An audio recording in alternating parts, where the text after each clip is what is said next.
Burning Point. Hello and welcome to the show with me, Ekaterina Kudashkina. A comeback of the hazardous lending policies by the world's biggest banks could end in another banking crisis. In his story titled Memories of Financial Crisis Fading as Risks Rise, Paul Wiseman, AP economics writer, says, and I quote, "The trend toward pre-crisis lending practices worries analysts who favor far-reaching reforms to safeguard the system." The Institute of International Finance declared it worrisome that global indebtedness as a share of world economic output has reached record levels, AP says. So what exactly are the banking policies now, and where could they take the world economy in 2015?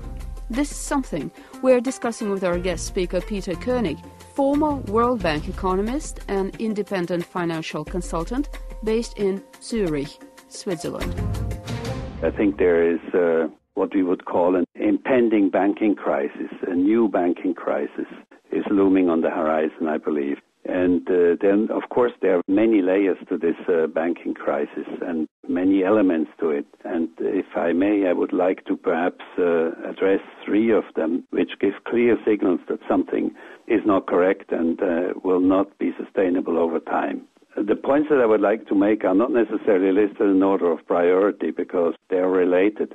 And make no mistake, the coming crisis like the one in 2008, which is still lingering, is planned. And it's planned by the international banking and financial elite, which is led by Wall Street with the support of the Fed and of the European Central Bank. And, of course, the purpose of that is to make the rich financial elite richer and actually rob the common people of their savings and of their social systems. That has been the case before, and it is certainly happening again, and that's what's looming. The first one of these, the first one I want to talk about of these elements is the derivative market.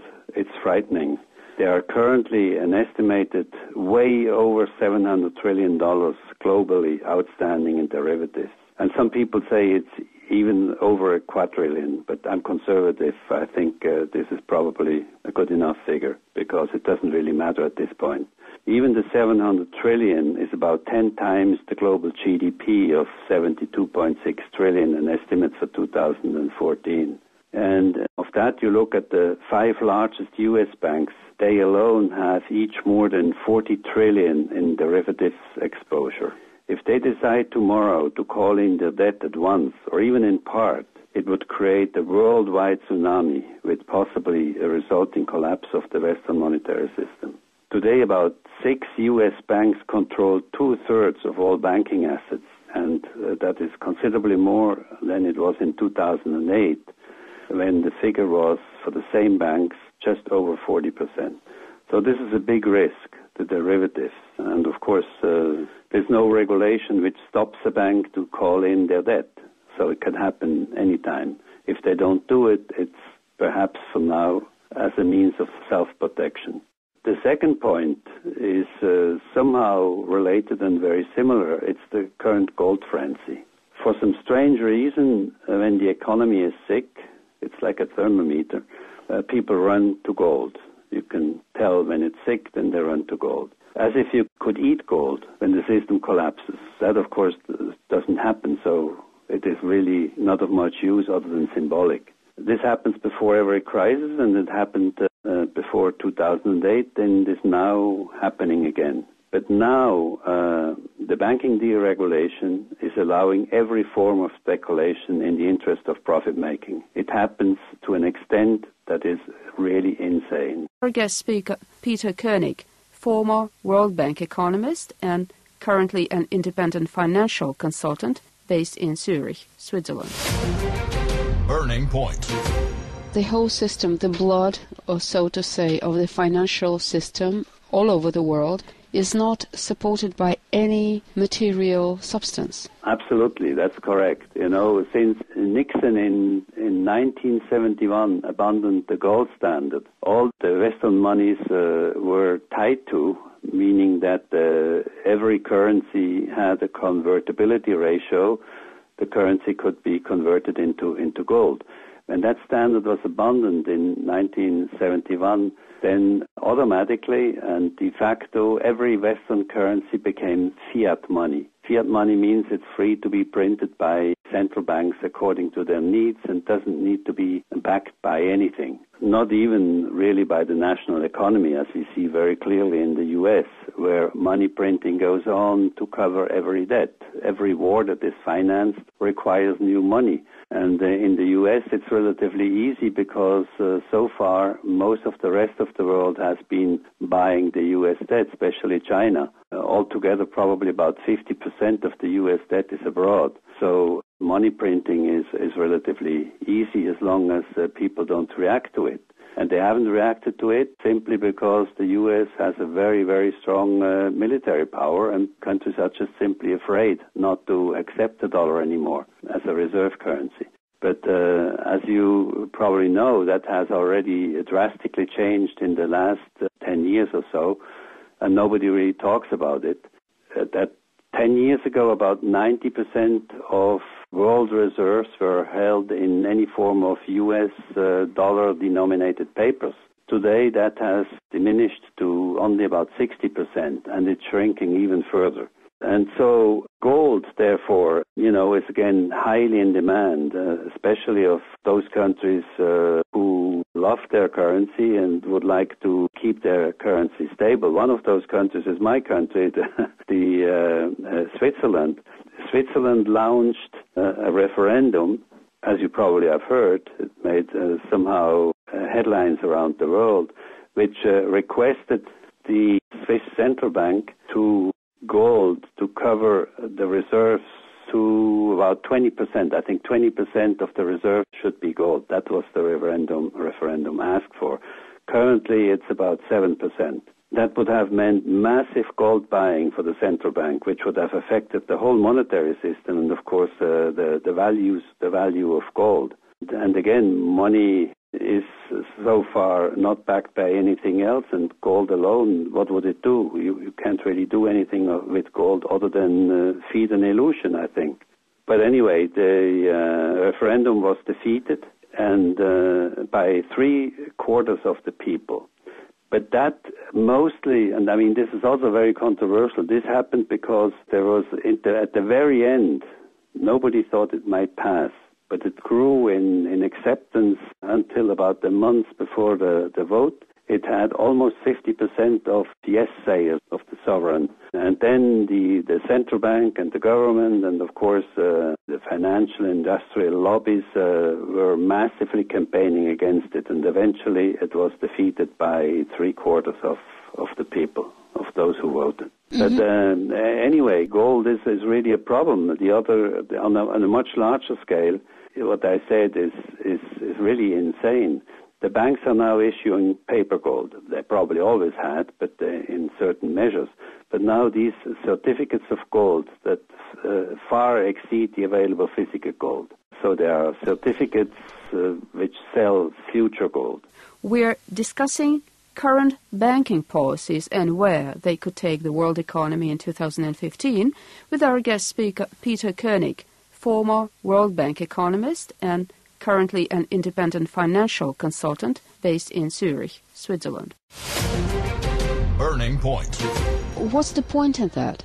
The point of that is that they're speculating. They're speculating with the gains they can make when they sell the gold in the future for less or for more as they feel fit.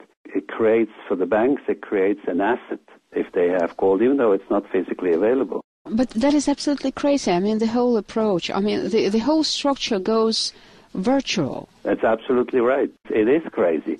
And I think they get away with it because most people don't understand it. They don't understand what deregulation has done to their financial system, to our Western financial system. It is absolutely crazy if a bank can issue paper gold in 1 day of 80 tons, which is 10 times more than the average or estimated daily production of gold. The yearly gold production is estimated at about 2,400 to 2,700 tons. Which is a scheme at a global scale. I mean, it's really a scheme, isn't it? Yes, Pyramid. Absolutely. Absolutely. And people just are quiet about it. In total, there are probably more than 100,000 tons of paper gold outstanding. And how much money would be available? It's the same as with derivatives. If the banks would decide to call in their paper gold in physical gold, so it would have to be shipped to their location. Right now, the world has, that's an estimate, and it's probably an underestimate, about officially 180,000 tons of gold. Of that, about 20% is available in central banks, so it cannot be easily moved. And another 5% as private holdings in commercial banks and institutions. So that's what you're talking about, that may be moved. So the shippable gold is perhaps about 9,000 tons. Imagine if all outstanding gold would be called in, to be physically delivered, what that would mean to the banking system. A very similar disaster as would happen with the derivatives if they were to be called in. So these two components alone already mean trouble and serious trouble, and they're kind of related, because those people who are afraid of the derivatives collapse, they say, oh, well, let's better buy gold. So they buy gold which they don't have and which doesn't exist, and think somehow we will manage, because once you have a contract, the contract is legal. So if a bank has to deliver the gold they don't have but committed to, then what does it do? It collapses. Or it will be rescued. How? It will be rescued. And now we're coming to the third element, and this is probably the worst of all, the biggest calamity of all, the so-called bail-ins versus the former bail-outs, as you probably know what that means.